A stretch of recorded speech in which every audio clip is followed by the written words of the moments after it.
Thank you all so much for being here. Everyone over here, you two over here, thank you. This is very, very cool. We have an hour together to talk about both of your work and this play, and that's really awesome, and you're all going to see it after. So lucky you. Before we, I guess, get into the chat, I guess I'm interested in just grounding ourselves and where we are. So where are we? Tarragon. Where else are we? Anybody know? On unceded land. Oh, yes, totally. Terremoto. Yes, absolutely. Anybody else? Where else are we? Any other information about that? Turtle Island. Turtle Island, for sure. This is awesome. Thank you, yeah. Definitely unceded territory of the Anishinaabe, the Haudenosaunee, Huron-Wendat, Treaty 13, Mississaugas of the Credit. Yes, and if you don't know their names, you should. Awesome. So this is going to be great. I have notes on my phone. I'm not just texting, I promise. So Christine and Laura, this is not the first time you've met. How did you meet each other? How have you met before? Well, we met through Jose Teodoro, who's a playwright. We met when we were at the Banff Playwrights Retreat. Right before the pandemic. I think Jose and I were the last people to finish their residencies before the pandemic hit and everybody was sent home from Banff. So it felt it's very liminal, that space. And I was actually working on a bunch of plays, including this one. Finished a draft of El Terremoto at that residency. But he spoke so much about Laura and your work and you as a person. And so when we'd crossed paths a couple times, but then I was looking for someone just to read and give some insight onto my play, specifically around the stuff around Mexico City. And so I reached out to Laura, and that's how we connected around this project. Okay, Yeah. cool. Because Laura, you are born and raised in Mexico City? Yes. Yes, that's awesome. My family is also from Mexico City, and it's a wild place.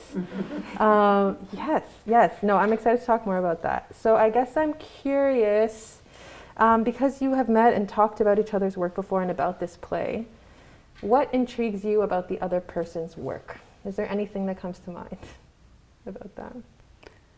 What intrigues me about Christine's work.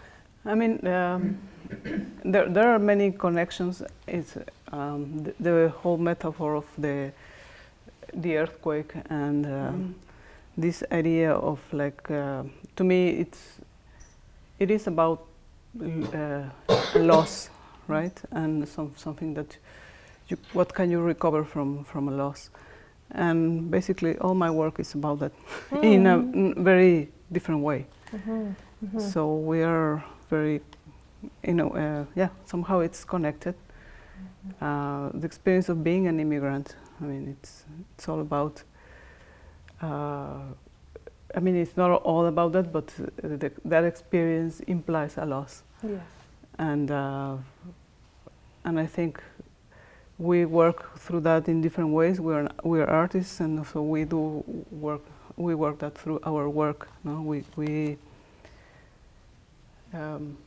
we talk about this. Can't hear you, I'm sorry. Yeah, would you mind speaking up, please? Sorry, I thought with the microphone you can. Okay. Thank you, yeah. You have a mic, nobody's turned it on. I think it's more for the recording, not so much for the room. Okay. Yeah. I'm sorry, I didn't know. That's okay. Speak a little louder. Yeah. Yeah. So you were saying, that the experience of immigration, it has a lot of loss in it, and you work through it with your art, and as well, it's like a personal experience. It's sort of both at once. Yes, Yeah. and I think that the work of Christine, this play, it's very related with that idea of a loss. Yeah. And what is it that you can, what can you bring back? And there are things that are gone forever that you can't really bring with you. Mm-hmm. But that's, basically that's life, right? Yeah. Exactly. It's not like... Not Yeah. just, it happens all Yeah. of life. Yeah, for sure. Thank you. What intrigues you about Laura's work? I just find your work so, there's such a tension of longing in it and of keen observation. And I think that there is a lot of kinship between, I think, photography and writing. because it's really about the deep act of noticing, and noticing in composition of what you keep in and what you leave out. And even, you know, I've been working on this play for years, and there's many drafts. There's so much backstory that was once in the draft and is gone now, but that is still part of, because that, in terms of the framing, it wasn't the best composition to keep that part in, but it's still there. And so that choice both of noticing small details and how to illuminate them and how to frame them to their best advantage, and then also what to edit out, what's outside the frame. That's a way that I find photography and writing to be really like kin, even though the mediums are completely different, and the experience for the viewer or the listener is completely different. And I love that when I look at your photos, sometimes I can tell immediately in the many locations that you've shot where it is, and other times I'm like, oh, that looks like, you know, Vancouver or Banff, and I'm like, oh no, that's Mexico City. And that kind of trick of the eye and what of the familiar is really interesting to me, because there's loss in movement and there's links in it as well that you get to see, you get to make those threads between where you've been and where you are in that way. So that's something I find very striking about your work. Yeah. Thank you. So well said. So cool. I've heard before said too that like live theater, it's obviously just an experience, very hard to capture really the way that we feel it in all of our senses. But then when you publish a play, it becomes another imprint of the play, but it's a very unique imprint of the play that isn't the play. And then with a photo, exactly, it's so interesting. Like you can maybe copy the photo, send the photo many places, but there's a digital version, a print, like just the different ways that these mediums can go through different mediums, but still have this like one intention, this one thing they're trying to compose, this one composition they're trying to convey. It's super cool. So this play is called El Terremoto, which translates in English to the earthquake. No spoilers, obviously. Yeah, and so okay, how do I give no spoilers actually? Wait. Well, you can. That's not the spoiler. Okay. You know. Yeah, okay. Totally. It couldn't be the spoilers. The title. Sorry, pardon me. I didn't catch what the translation was. Oh, yeah, for sure. So El Terremoto is Spanish for the earthquake in English. Earthquake. The earthquake, Thank exactly. you. Yeah. And thank you for letting us know that you can't hear us. It's important. We want you Mexico to hear City. us.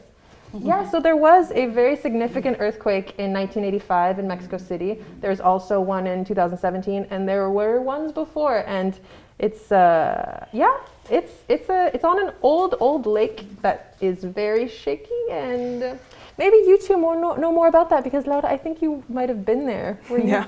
Okay. How? I mean, if you want to share anything, how was that? I mean, the experience of being there is a very strange experience, because it's something, in 85 I was 19. Yeah. So, I mean, you have no idea what is going on. And like you know, there was an earthquake, it passed, and then you go out to the street and then you realize that the entire city is like totally, I mean, not destroyed, because that didn't happen, but like it's, the energy around, the whole atmosphere was very strange. Everything was, people like I remember people walking around like ghosts, like in the city. In some areas were not affected, so they seemed more normal. But it was like it's something that really, with time, I realized that it really like changes your life, because you never see anything the same way, because the place where you feel safe, that is your home, you are not sure it's safe. I mean, some people didn't feel this, because a lot of people who live in places like small houses or areas of the city that don't have any, there's no danger, it's okay. But I used to, at that time I was living in a building and in an area that was affected, so the feeling was like I just feeling safe anymore in my own home for a long time. And then you get used to it, and then life goes on. But it's something that changes in that moment. I didn't realize, but it really changed something forever, because then people have to get used to that nothing is like Solid. yeah, things are not solid. And for me, because of my work as an artist, I started also relating it to the idea of like displacement. No, that's my work. Like I work around that subject, and like you just have to keep moving, because I mean everything is moving. Yeah. Totally. Yeah. Yeah. And I was and I was also I was in Mexico also for the 2017. You were? Yes. Both. And I lost my apartment. It was not mine. I mean, I was renting, but I was, but I had to move because the building was damaged. Yeah. And it happened on the same day, Yeah. September 19th. Yes. Yes, the same day. And then there was another one Yeah. a couple years ago, Yeah. also on September 19th. Yeah. And and I was also landing in Mexico on September 19th on that, Yeah. the 2017. Yeah. Yeah. Ah, yeah. It was you told wild. me, It was wild. One thing that kind of was the spark for this was my family kind of part of the family mythology, which I've written a bit about in my playwright's note, which you can see in the audience guide. Was that my parents used to joke that my mom was from Edmonton, my dad was born in El Paso, and there was like this thing of being connected by the Rocky Mountains, and of course that's a fault line that goes all the way, kind of connecting fault lines that go all the way down. But in terms of editing, and something that I've really tried to get into the play, but it just didn't work, was outside the frame, is you might be wondering, if you know where Mexico City is, why it has such a severe earthquake when it's not on a fault line.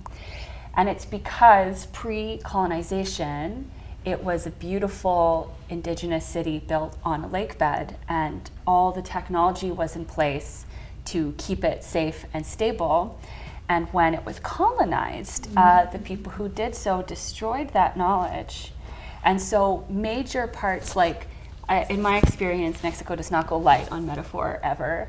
Like you can see a church that was built where they literally took the stones from an indigenous temple and built a church, a Catholic church, out of the stones. You're like, okay, well, that's very clear agenda there.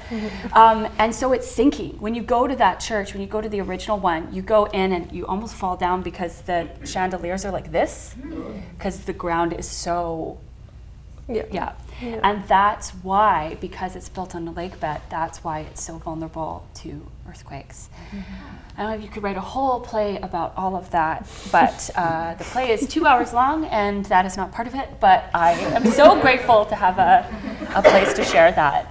But that trail of my family moving along that fault line was kind of the spark, and the trade-off in Vancouver.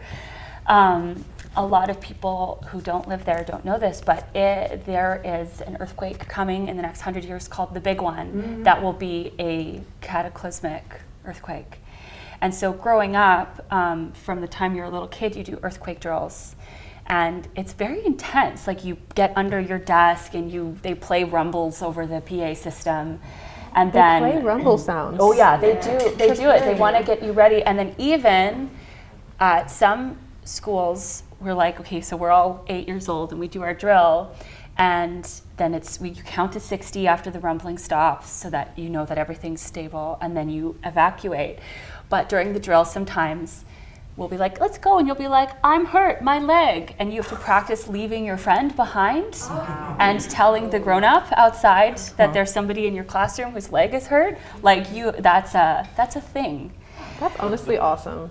It's pretty real. I mean, it's I'll take that over active shooter drills. But yeah. So it's just this thing where the land in Vancouver is so beautiful and so hospitable, and there's like food, like pre-colonization.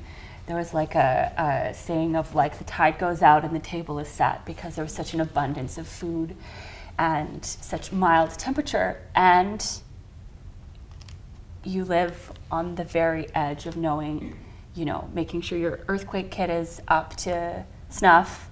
You know, my bed hanging is just a cloth, because you think about what would fall on you if an earthquake happens while you're in bed. So you don't want to have like a bookshelf or anything.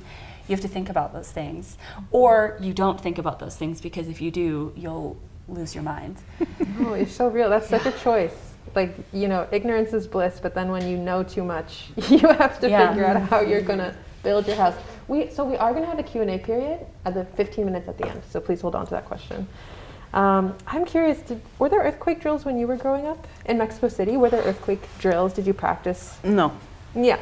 No, that happened after the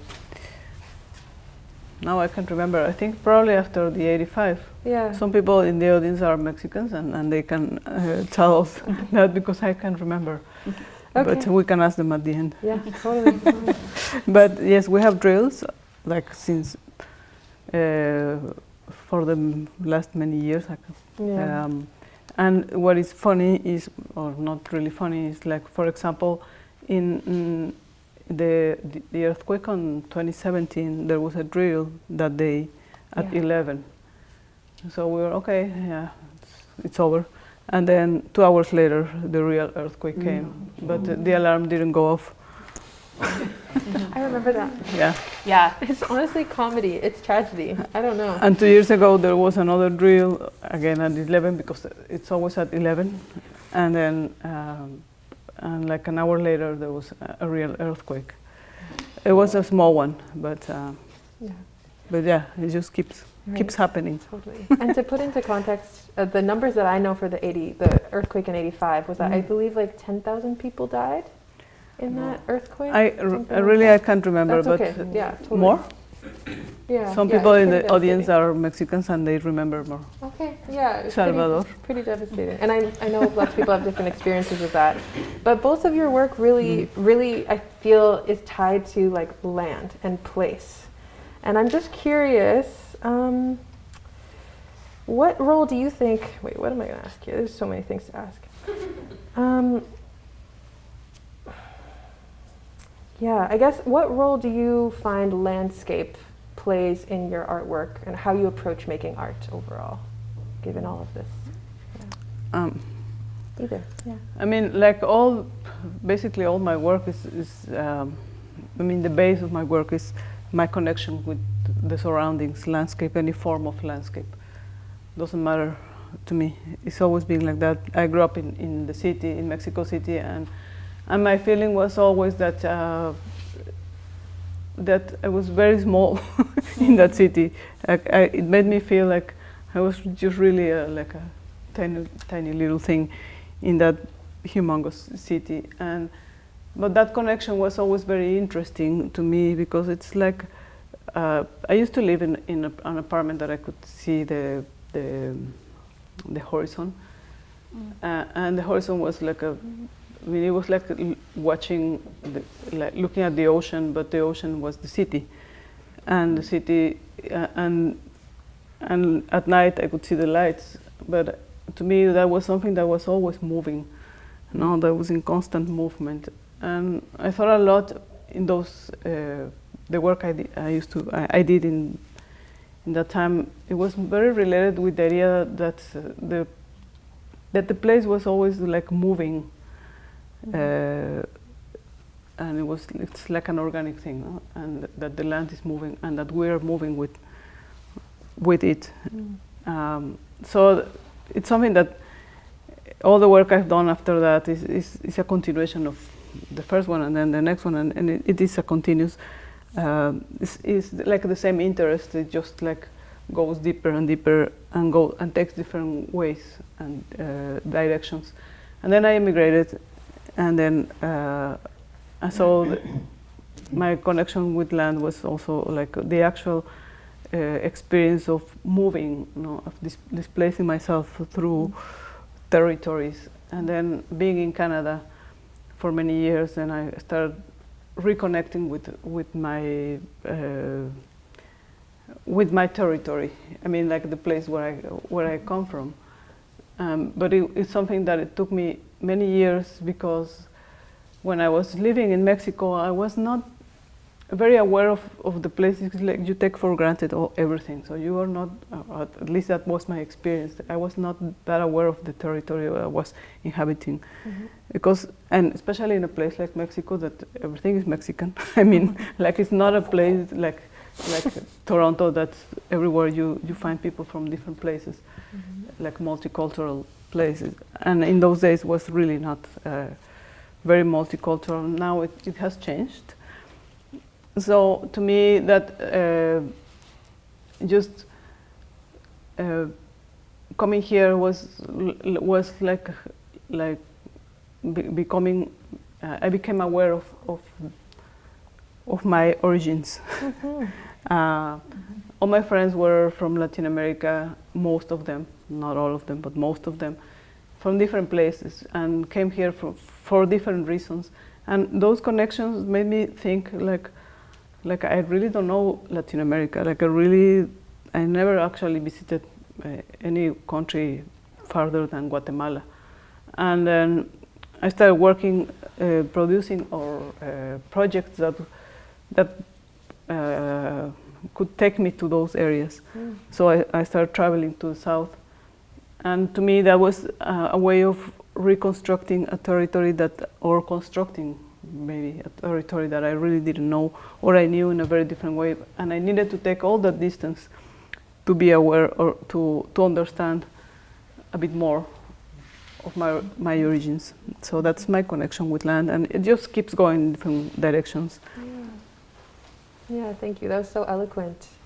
And I know, at least from our conversations, Christine, there's like so much like loss and grief about where you can be and where you can't be, and where you know and where you don't know, but that like, what is your birthright to know? What are you born knowing about where you're from? It's like just such a huge bucket that through this play you get to explore a little bit of those questions.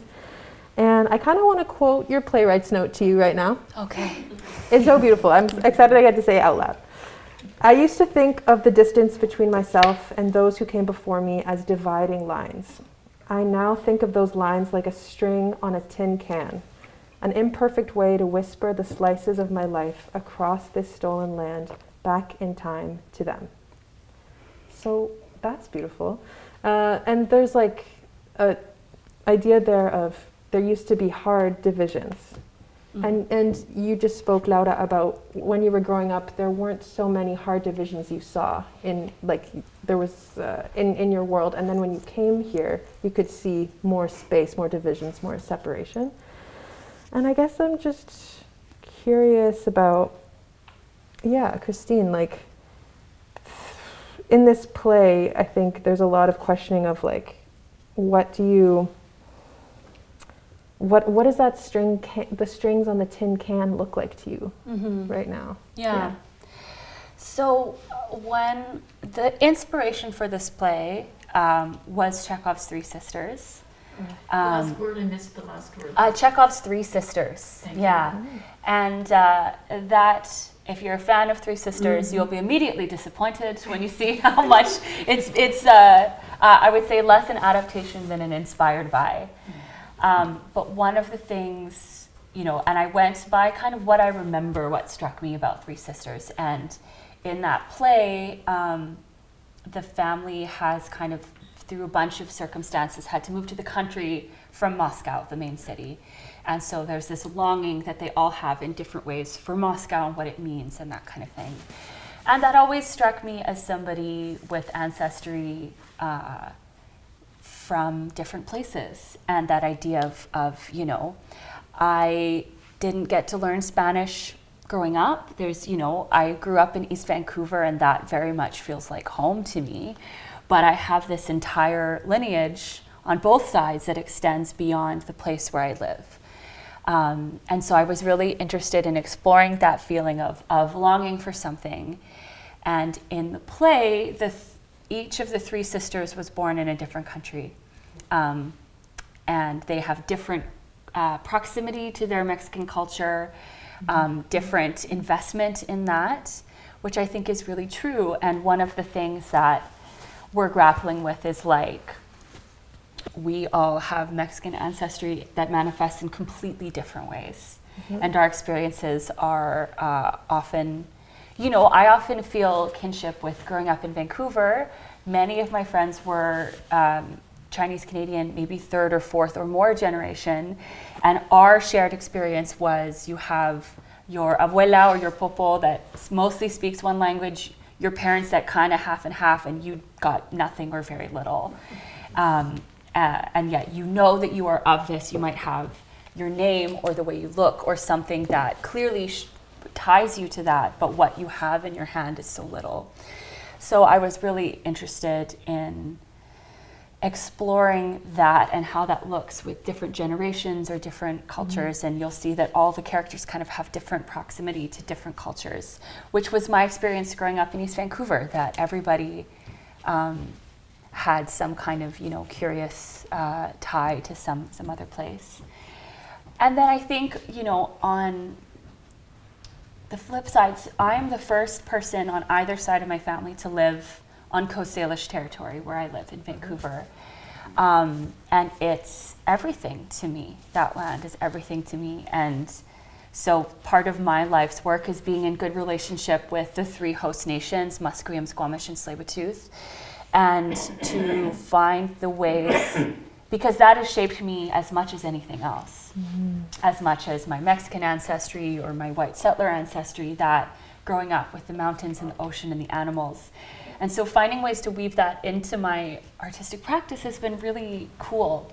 And there's definitely land-based elements that I talked to Alejandra Nunez, who's the sound designer. There's aspects of that have made it into the sound design, some into the physical design of the piece. And how that looks in theater is so interesting. I'll just tell one story. Please, tell a story. Super quick. I have another play called As Above that I just premiered at the Belfry Theatre, and it's about tree science. I won't get all into it, but it is set in Victoria, which is where the theatre that commissioned it is. And you've spent time in Victoria, so you know what I'm talking about. And I was very lucky that I got to do a workshop in New York City at the Manhattan Theatre Club.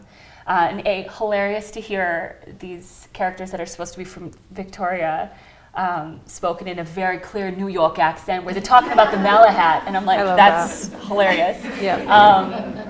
Because don't ask Americans to do a Canadian accent, because then all of a sudden they sound like they're in Fargo, and I'm like, we don't sound like that. Stop it. Yeah. But there's the pinnacle scene of that play is in a forest in the storm. And there was something off about what they were playing. And eventually I understood that they were imagining an East Coast forest in a storm, which is completely different kinds of trees. And I said, no, you guys, we're talking about you are surrounded by cedars and firs. And so the sound of wind going through billions of needles sounds like you're in an airplane taking off. Because they were managing like instead of like the very intense like howl of a Pacific Northwest forest. So those little land differences are so small but so profound, and finding ways to bring that from the outdoors into the theater, something that really excites me. Oh, totally. Absolutely. I think your life changes when you really acknowledge where you are, and not only acknowledge, but get to know, get intimate with it. Embrace it, get to know those different words for things and those names and the sounds. Yeah, awesome, that's so beautiful. Okay, now I'm gonna quote you, Laura. You have this really beautiful photo series called Palimpsest, I believe, and you can totally see Laura's photography and work on the internet. I really recommend a Google later. But in this photo series, you use your father's ashes to construct a series of landscapes. And to describe this series, you say, with this work, I wanted to propose an alternate space, where, as in memories and dreams, the past and the present converge and create something new. And I think this is something that also you discuss in this play, like how landscape creates a new alternative place. So I'm curious, with that series and with anything else that comes to mind right now, Laura, what does that alternate place outside of the dividing lines look like? What does it what is that place like? You can see the pictures, but you know. I really don't know.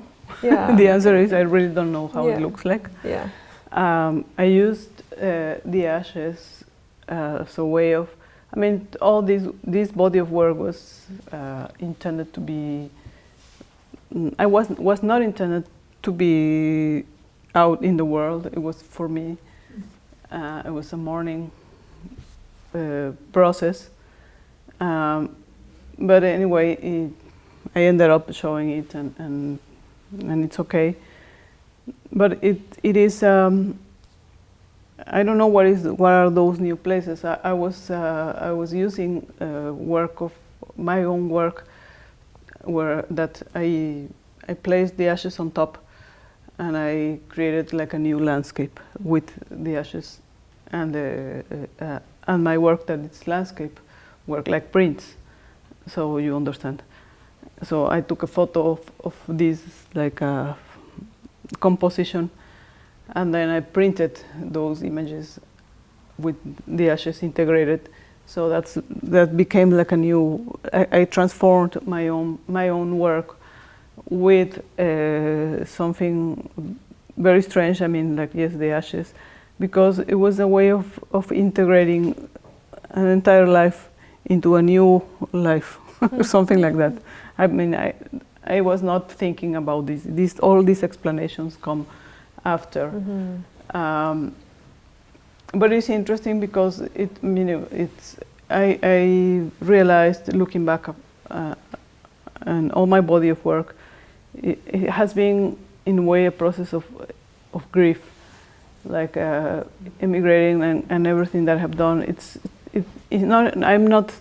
I don't want to talk about this in a very like a dramatic or tragic way, but emigrating, even if in the best of cases, is a process. It's a very difficult process, and all the work that I did after I came to Canada it is related to that. So, to me, palimpsest is a more like clear manifestation of that grief. And it also reframed the work that I did after palimpsest, because I mean, the entire world changes, and that was what the work did, no? For me also, like that body of work made me think that it was a metaphor of like, yes, this is about recreating an entire new world, because something fundamental has changed forever, and at the same time life goes on, and my life is the same somehow. Somehow, yeah. So that's more or less Totally. the meaning. Christine, do you have any thoughts? Yeah, I mean, I think this script is that artwork for me, I think. My dad passed 6 years ago. I was actually here in residence in this building when I found out, and I went and looked. I went back and checked because everything's very blurry from that time, but I finished the first draft of this script 6 months later. And it has an imprint, like I could never write this play again, because there's something about the immediacy of when your world is fundamentally changed in one moment. And that there's a newness to how you look at the world, because everything seems different, and you have to relearn your own life, and yet everything is the same for everyone else. Everything looks the same, everything moves forward the same, but there's this fundamental shift underneath it that you have to somehow, it's like trying to stay in one place on a moving sidewalk until you figure out how to do it. Yeah, that's so well said, for sure. I love that you wrote this play. Thank you for writing this play. So we're going to open it up to everyone. We've spun a yarn for like 45 minutes. Can you believe it? So now we have 15 minutes for just like joining in a conversation with everybody in the room. So if any of you have any questions to kick us off, or any responses to what you heard, we'd love to hear them. Yes, in the front. I'm a lifelong traveler, so that's part of it. But many, many years ago, I think I was still a teenager, I said I wanted to travel and I couldn't wait. And they said, well, it's very enlightening in many ways because you're in the house, and if you're at a party and you have your friends and your family there, that's one thing and one experience. But go outside and look in through the window. Mm-hmm. And that has stayed with me, and it's been so, it was so tiny, a little comment, but it's been so staggeringly a part of my life. Yeah, that's such a beautiful image. Yeah. Yeah, and that it's very deliberate when you get down there and you see the set, which Shannon Lee Doyle made, is that it is framed in a very deliberate way, that we are actually looking in through the front window of the home. And it has that you as audience members, and that us as taking in this kind of liminal theater space that we create for 2 hours for everyone, is your chance to look through the window and hopefully see something in a new way. Yeah. I just want to say two things. When we were talking about where we are, I'm going to be 80 this summer, and my world is changing, and I'm thinking about zooming in and zooming out. So zooming in is the importance and the centrality of our own existence, and zooming out is recognizing we're part of this massive, functioning, constantly moving thing that we call planet Earth. So we're on the Earth. The other thing is you've totally just given me a different view. My father died when I was 10, and talk about the world shifting. I don't know, there was something about what you just said that made me see that in a very different kind of way. It just encapsulated that experience of all of a sudden in 2 seconds your whole life changes. Oof. No, it was very interesting. Thank you. Thank you for sharing. Yeah, absolutely. I wondered, just going back early on into your presentation, and you talked about the 3 earthquakes occurring on the 17th of September. They found out why the earthquakes occurred. Have they looked into why the 17th of September? I know I'm never going to be in Mexico on the 17th of September. 19th. It's 19.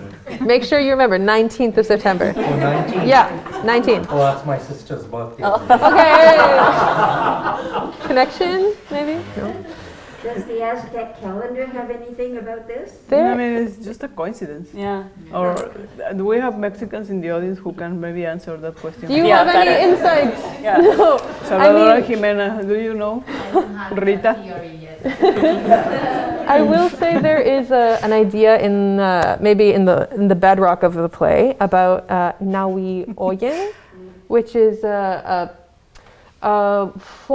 day on the calendar, the Mexica Aztec calendar, that has to do with earthquakes. And there is a belief that we are in the 5th age of humanity. There's so many things to say, but it will end on this day. And on that day, there will be a big earthquake.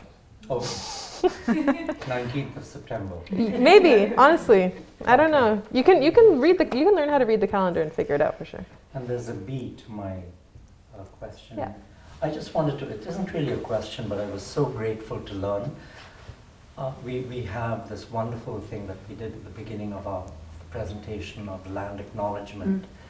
And I'm grateful to have learned about, it tells you a lot of things, one of which is the emancipation of colonization in our own minds. And I was glad to be told that the prefix Huron with Wendat is a racist term because when the French came from Bretagne and from Normandy in their process of dehumanizing the people they were colonizing, they saw that the Wendat wore their hair in a way that reminded them of pigs in their part of the world, pigs who were referred to as les Hurons. So they referred to the Wendat as the Huron Wendat as a put down Mhm. And I'm glad to have removed the term Huron because that's what the Wendat would have us do.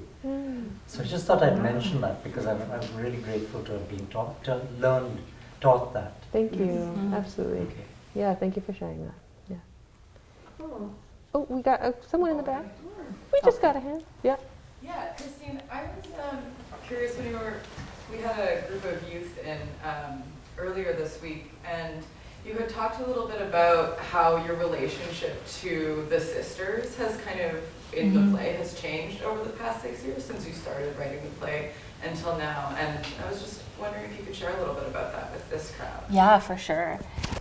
So you'll learn pretty quickly that two of the sisters are kind of in their early mid-40s, and then the little sister is just turning 21 because she was a surprise.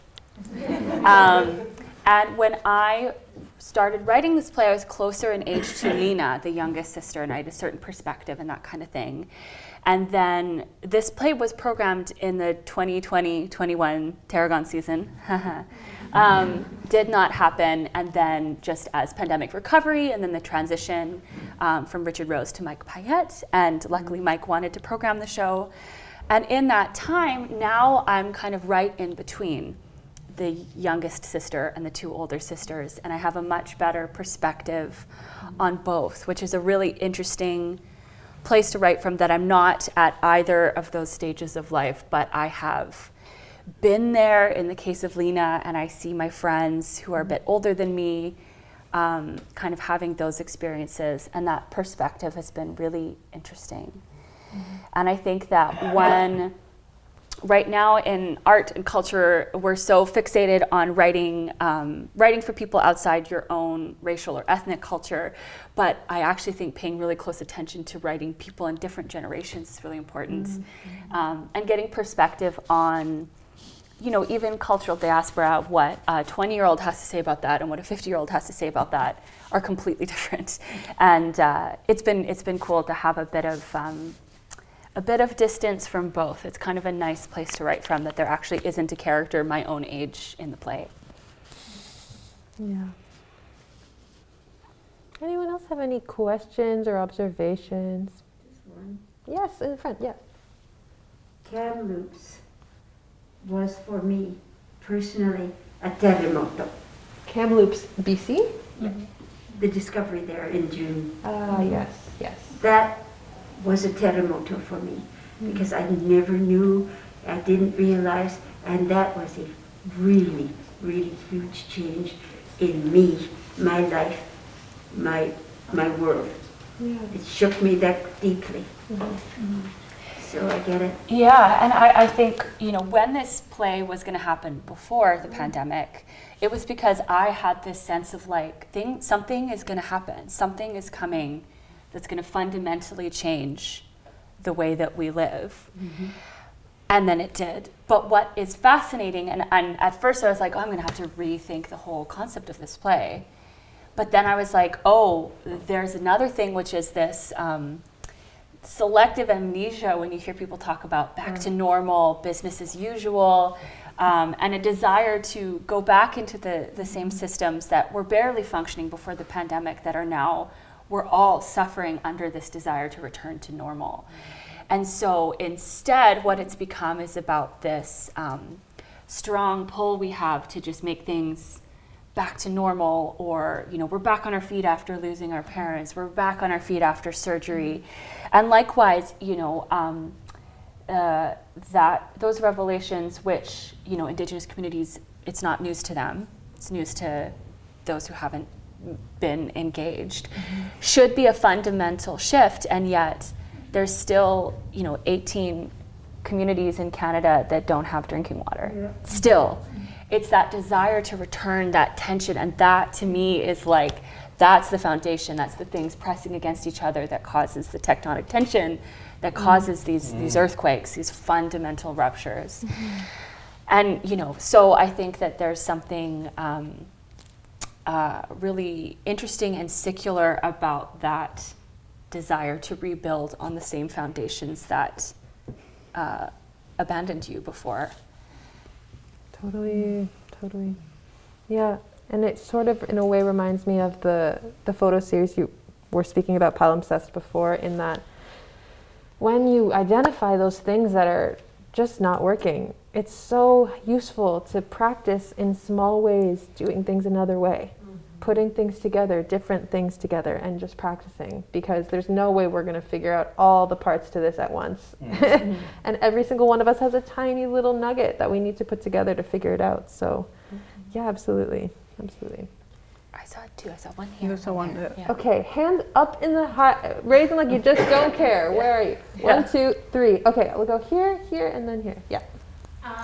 I'm really curious because this play is time travel for me too, because I got to be here when it got started and read lots of earlier versions. And I'm curious about the fact that art gets made and then keeps getting made for so long. So we're talking about ideas from 6 or 7 years ago, and I'm curious about what the sparks are now. Like, what are the new ideas that you're both sparking on and getting excited about? Oh my gosh.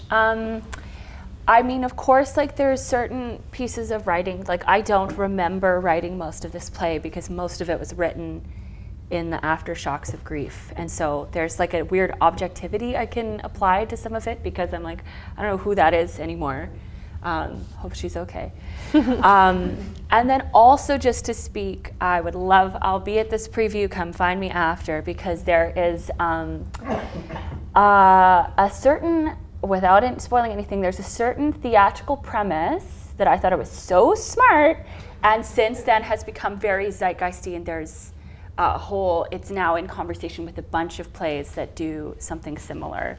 So thinking about the world that we're writing from, and like likewise, Chekhov's so hot right now because we're all existential and depressed.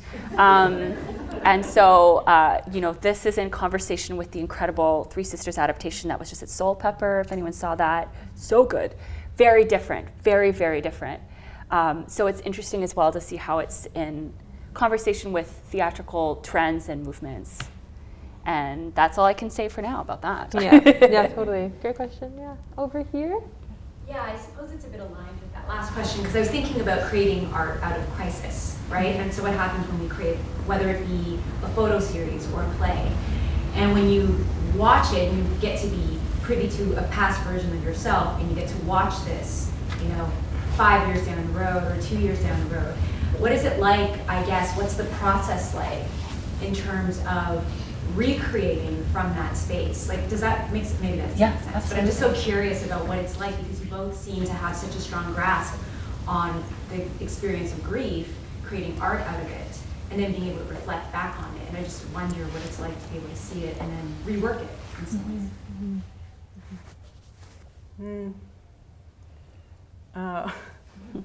Not sure. I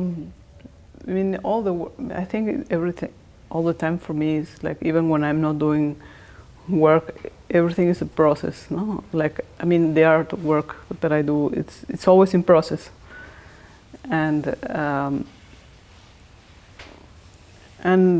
sometimes there are moments in life, like I'm not sure if I am answering your question, but it's sometimes there are some moments like that they just bring you like very direct to that, no? And then you work on that. But there are some moments that are not like that, no. There's not always like a big event like that is like making you work. So it seems like not much is happening, and then time passes by, and then you realize that actually all that time that I thought I wasn't doing anything, I was actually doing a lot, and I was actually something was happening that got me to this new body of work. So the process is like, to me, making art is more about the process than anything else. It's just like what's always happening. So, and it's very important, like more than how it's gonna end. Obviously it's important too, but so. Yes, you come and go from those places. I'm not sure if I answered your question. I think so, yeah. I think you're sharing your process of how you work with yourself, and I think that's what my curiosity was, I suppose.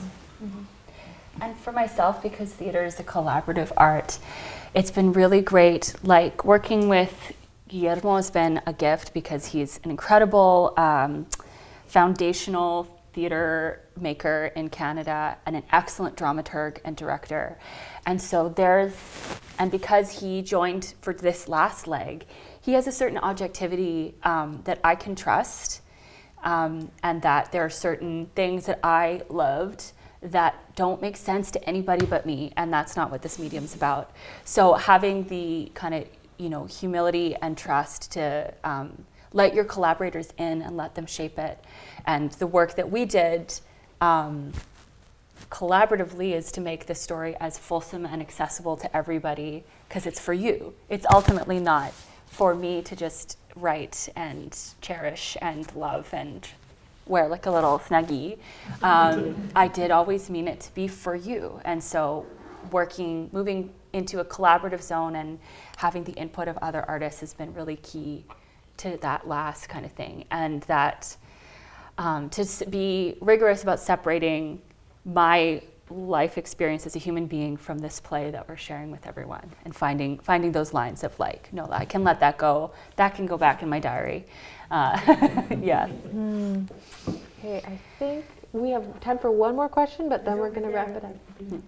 Yes, exactly. It got voiced. Thank you for mentioning the three sisters of Soul Pepper. It was needed to be amazing. mentioned here. Yeah. Beautiful play. Wonderful. Yeah, definitely. Well, you're in for a treat because you have half an hour until you get to see the preview of El Terremoto.